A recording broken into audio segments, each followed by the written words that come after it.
If you want to find out the real, time-tested way to find your authentic, true artistic style, then look no further.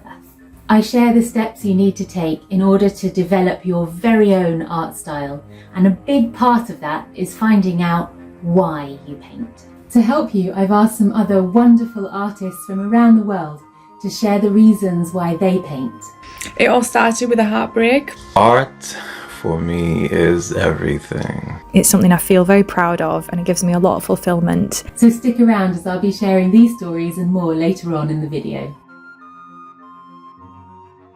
You may have heard the advice that to find your art style, all you need to do is keep on making lots of art, and eventually, one magical morning, you'll wake up and all of a sudden you'll have your very own unique style. Unfortunately, it doesn't work this way. There's a process, and if you skip any of the stages, you'll end up just imitating other artists. Firstly, it's important to understand what exactly is an art style. A lot of artists would probably say it's a type of visual trademark that makes your art instantly recognizable to others. It's something that helps identify your art and makes it unique. But actually, it's deeper than that. Your style is how you solve a problem. And the problem is, making art is hard. You're making something from nothing. You're creating something brand new that resembles the world in some way, and causes a reaction in those who see it. This is difficult. What you're doing when you develop a style is you're drawing or painting something the wrong way intentionally. You're breaking the rules. But in order to break those rules, you need to know and understand them first. That's why it's essential to know how to draw and paint the fundamentals first.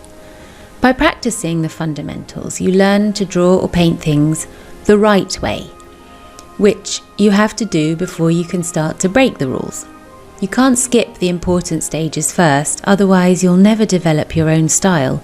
You'll just end up making a copy of someone else's work, and anyone who's familiar with the artist who inspired you most will be able to see what you've done. So you need to begin by practicing how to accurately draw as many things as possible. Just sketch whatever inspires you at every opportunity until eventually it becomes easier. The next stage is figuring out what you're trying to say through your art. This is what will make your art resonate with people. It doesn't have to be deeply political or philosophical, but you should spend some time thinking about why you feel motivated to paint or draw. Artists who have been noticed throughout history have all used their art to communicate something. If you're stuck, take a look back over the important experiences in your life, both positive and negative. Think about the things that you long for and the things that are most important to you. What do you feel passionate about? What can't you live without? What gets you fired up? What could you talk about for hours on end? This process can take some time, but it can be quite enlightening, so give it the time it deserves. Now, I've asked some other artists that I really admire to share with you why they paint, what motivates them. So here's what they had to say. Hi, my name is Giverny Annalisa. I paint intimate watercolour paintings. It all started with a heartbreak, and that's when my emotions guided me through all the phases I went through. And now I paint for other people. I paint their emotions, I paint their moments, I paint their movements, and that empowers them and that empowers me. Hey, peace and blessings everyone.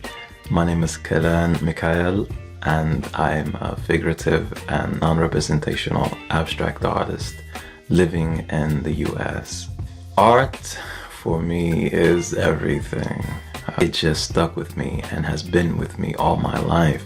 It's all about the feeling. It's all about what I'm going through, what's happening.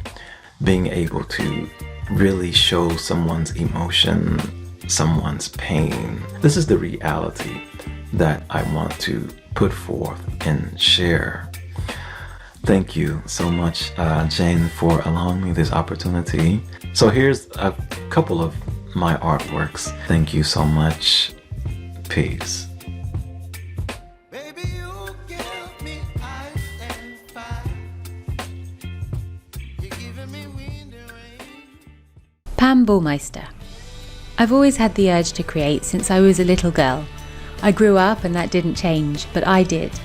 I didn't let on to anyone except my family that I was still creating, so no one knew I was an artist. That all changed with a diagnosis of MS, which made me realise I needed to focus on doing things that brought me joy. So I paint for the joy of it, and I paint to process the flood of bittersweet feelings that motherhood brings.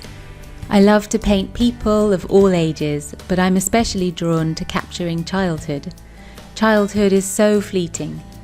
I wish I could freeze time, and my paintings do that, even for just a moment. Izzy Canning.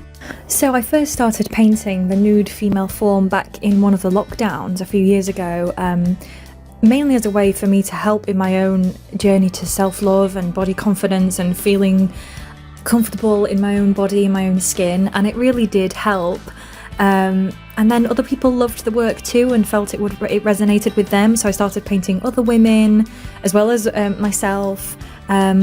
And it's just grew and grew, and now I paint all sorts of women as commissions, and it brings me such joy to know that I am playing a small part, however small, in their journey to embracing their bodies and feeling good in their own skin and not needing to change and feeling beautiful and powerful and confident, and that just means the absolute world to me. It's something I feel very proud of, and it gives me a lot of fulfillment. So I hope to continue to do it as long as I can. Morazik. I started painting as a way to have my own space. As a working mother of 2 young children, I'm often working around rules and timelines. Painting is a time to have no rules, and time is my own. I knew I loved painting faces when I first started, and my love of flowers slowly grew as I practiced. I tried painting landscapes, which always sold quickly, but they didn't excite me like faces and florals do. After a few years of concentrated practice on fundamentals, I'm taking more risks in finding my true style, taking more risks with brushstrokes and compositions. I'm beginning to incorporate florals and portraits into the same paintings as well. Practice and making bad art is my advice for finding style. It's really important to paint without worrying if it's good or not, because bad art will teach you what you don't or do like, and you'll always learn from it. Helena Perry. I paint for my well-being. It nourishes me deeply and centres me. I feel the same way about nature, and as my world became smaller through having children and being more tied to the home and the experience of lockdown, I've found that even a tiny element of nature can have that grounding effect. I'm passionate about conservation and learning more about the flora and fauna on my doorstep, and use my art as a vehicle to learn. My latest pieces fuse the meditative quality of observational painting, the grounding effect of nature, and some of the magic of creating a spell, bringing together ingredients that can be read across time to conjure up deep healing for me, the viewer, and the planet. Marlon Iverson.